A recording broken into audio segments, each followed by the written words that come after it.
What's up gamers, DreamcastGuy here, reviewing today The Evil Within 2. You know, sometimes life can just suck. At one point you're that hardworking cop trying to solve crimes, and the next you're the drunk person in the back of the bar. Detective Sebastian has lost his job, his wife, and even his daughter in a series of bad accidents, and the fact that he couldn't save anything haunts him.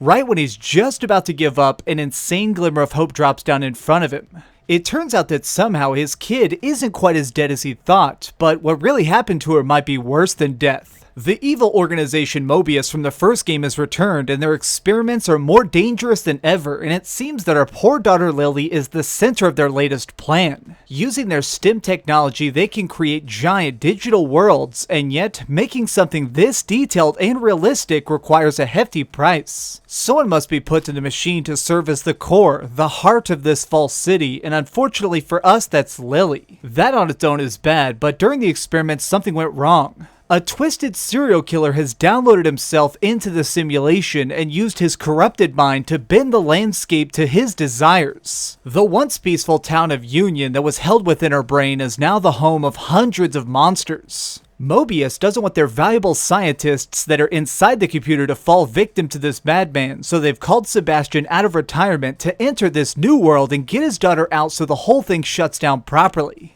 If you played the original Evil Within though, I'm sure you understand how hard this is going to be. While our hero is a pretty tough guy, the freaks wandering the dark alleys of Union aren't exactly going to just let him walk past. Getting around safely takes a mixture of stealth, incredibly quick aiming, and the knowledge that sometimes it's better to run than fight. As you probably already noticed from these clips, a large chunk of the game takes place in this shattered digital city. Each block has its own style of monsters, from the basic zombie-like ones to a giant saw-blade-swinging Hulk that hangs out downtown. No matter what you run into, every single little encounter is terrifying. These mutants are so quick, but what really messes with my head is that they genuinely seem to love hurting people. They'll sometimes laugh with glee while chasing you, or growl with raw hunger when you manage to slip away and find a good hiding spot. If you see them catch other characters like here in this cutscene, they pull out their guts like someone trying to open a birthday present. As a random piece of advice, you probably want to avoid having them do that to you, so it's best to always stay out of sight. Sneaking is a major aspect of the gameplay since there are very few bullets just laying around.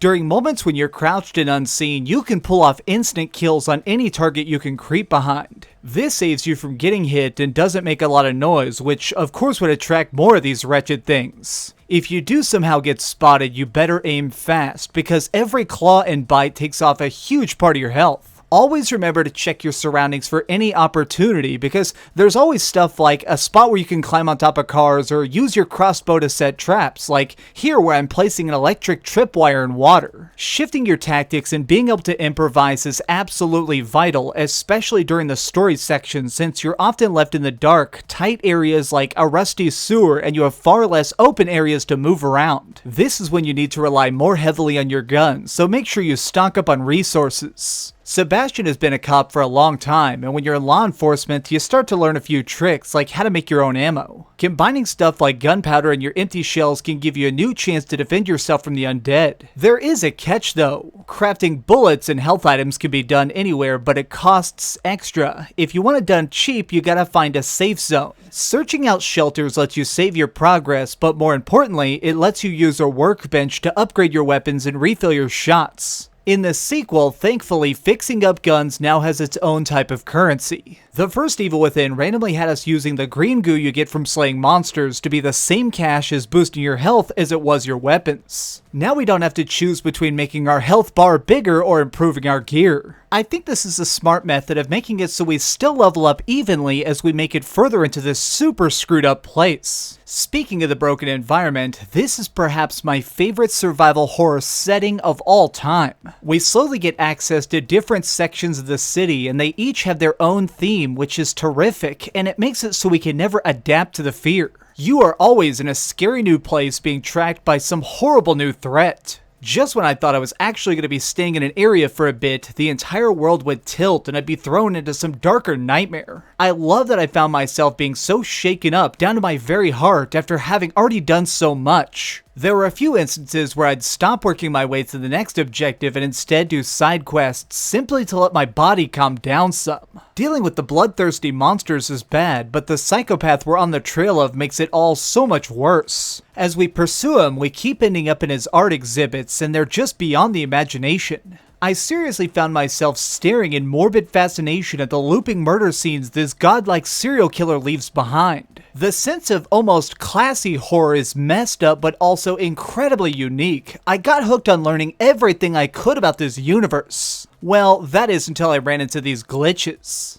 There were several occasions where I'd run into weird errors, like this hallway where the frame rate drops down to a slideshow, or a time where I was trying to open collectible safes and the game got stuck. Somehow it let me use my key to open this vault, but then it didn't load the option to leave the menu, so I just got locked staring at this wall until I reloaded my earlier save file. I didn't have too many of these style of problems, but it happened often enough that I think it's honest that I mention it. On the other hand, there were also situations that sort of hurt the experience in slight ways, like one chapter my upgrade bench glitched out and wouldn't let me use it, so I couldn't make bullets cheaply until I beat the next checkpoint. Stuff like this is easy for me to overlook because it's just a couple seconds of annoyance. However, the acting is a bit harder to look past. If I had to guess, I think they wanted all the scientists that we encountered to have a slightly bored tone, since sometimes professionals in that field sort of sound like that. That should make it feel more realistic, but rather it just makes all the side characters seem really flat and uninteresting, which is a shame because I found the spooky plot really deep and seriously full of well thought out writing. The inconsistencies of these performances do suck, and yet not enough to make this haunting, magnificent world any less amazing. Okay, so we've heard some good and some bad, but let's over the ratings board and put a big number on it. I am giving The Evil Within 2 a 9 out of 10. You know, while I was playing this, I kept thinking that this is what Resident Evil should have become. It has great action, giant bosses, and a twisted corporation causing all the mayhem. Essentially, this is just a new, even better version of the classic survival horror genre I've always loved. Thanks so much for watching, gamers. This has been DreamcastGuy with another review. If you enjoyed this video, please give it a thumbs up, share with your friends, and subscribe if you haven't already. But do me the biggest favor of all and keep dreaming. If any of the reviews try and rip into the difficulty and call it the Dark Souls of horror, I am going to laugh so freaking hard. Oh, hi. I'm just working on the next video. If you want to see what it is, go ahead and click this button and you can subscribe. Also, if you click these video links, you can see my latest review and my latest top 10. Now I'm just going to sit here for a minute and wait for you to subscribe. Oh, I guess I could put on these giant glasses. I literally found these on a roller coaster.